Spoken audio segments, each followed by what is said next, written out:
Good morning, students.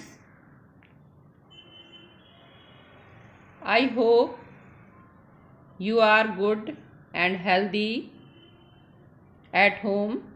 Yesterday, some teachers had explained about art integrated education. Today, I am explaining about this. Students, CBSE has sent a circular about art integrated education. According to this circular, all students have to make art integrated activity and project. Students, it is compulsory for all the students and you will get 20 marks for this activity and project work. In English and social science, you have to make activity, and in science, math and Hindi, you have to make project file. And according to CBSE, you have to make project file in Hindi, and it is mandatory for all students. Students, what is art integrated education? वास्तव में art integrated education है क्या? क्या यह कोई एक कला है? नहीं बच्चों, इसमें केवल कला अर्थात आर्ट को नहीं सीखना है, बल्कि कला अर्थात कौशल के माध्यम से किसी विषय को सीखना है। जैसे हिंदी में हम कोई कविता या नाटक पढ़ते हैं तो हम इसे निम्न माध्यमों से सीख सकते हैं: visual art, music, dance, theatre, drama.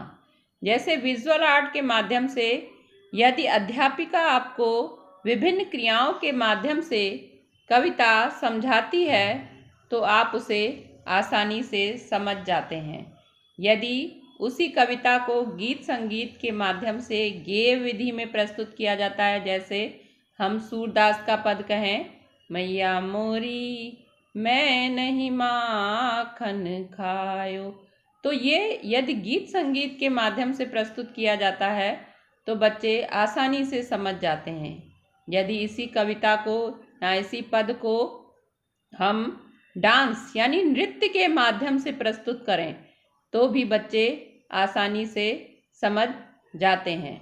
और इसी कविता को यदि कृष्ण और यशोदा के अभिनय के रूप में, ड्रामे के रूप में प्रस्तुत किया जाए तो बच्चे और आसानी से समझ जाते हैं।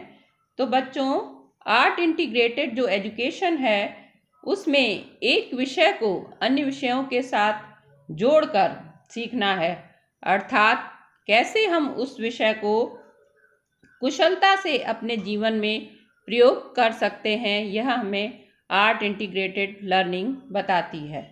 तो बच्चों, आप लोगों को समझ में आ गया होगा कि आर्ट इंटीग्रेटेड एजुकेशन क्या है। Students, you have to submit your project work on 18 January.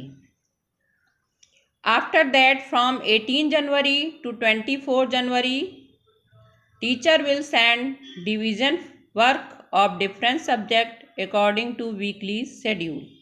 Or from 28 January, your unit test will get start. तो बच्चों, आप लोगों को आर्ट इंटीग्रेटेड प्रोजेक्ट में क्या करना है ये अब मैं बताने जा रही हूँ। आप लोगों को हिंदी में जो फाइल बनानी है उससे संबंधित एक अन्य वीडियो भी मैं आप लोगों को भेजूँगी, और हिंदी प्रोजेक्ट के जो फाइल के विषय हैं वो हैं कर्नाटक के प्रमुख पर्यटन स्थल एवं दर्शनीय स्थल, जैसे बेंगलोर, करगह, हम्पी, बादामी, आइहोले और पट्टडकला, गोकर्ण। तो बच्चों, ये हैं आपके विषय, लेकिन इन विषयों के बारे में फाइल में लिखने से पहले आप लोगों को इनसे संबंधित जानकारी इंटरनेट पर और पुस्तकों से प्राप्त करनी होगी। उन जानकारियों को प्राप्त करके आप हमसे डिस्कस करेंगे, बात करेंगे और उसके बाद ही जो है आवश्यकता अनुसार फाइल में चित्र भी आपको लगाने हैं, उन्हें आप कलेक्ट करेंगे और उसके बाद हमसे बात करने के बाद ही आप वो फाइल बनाएंगे। बच्चों, इन विषयों के बारे में लिखने से पहले आप कर्नाटक राज्य का इतिहास, उसकी राजधानी के बारे में जानकारी इंटरनेट और पुस्तकों के माध्यम से प्राप्त करेंगे। फिर आप मुझसे उसके बारे में डिस्कस करेंगे और यदि कोई प्रॉब्लम है तो वह भी आप डिस्कस करेंगे और हम सब मिलकर इस समस्या को समझेंगे और समाधान करते हुए कार्य को पूर्ण करेंगे। तो बच्चों, थैंक यू। यदि इसके बाद भी आपको कोई परेशानी या समस्या आती है तो मैं आपसे डिस्कस करूंगी और मैं प्रतिदिन 10 बच्चों से बात करूंगी प्रोजेक्ट फाइल से संबंधित कार्य के विषय में और यदि आपकी कोई समस्या है तो मैं उसका भी समाधान करूंगी। थैंक यू बच्चों।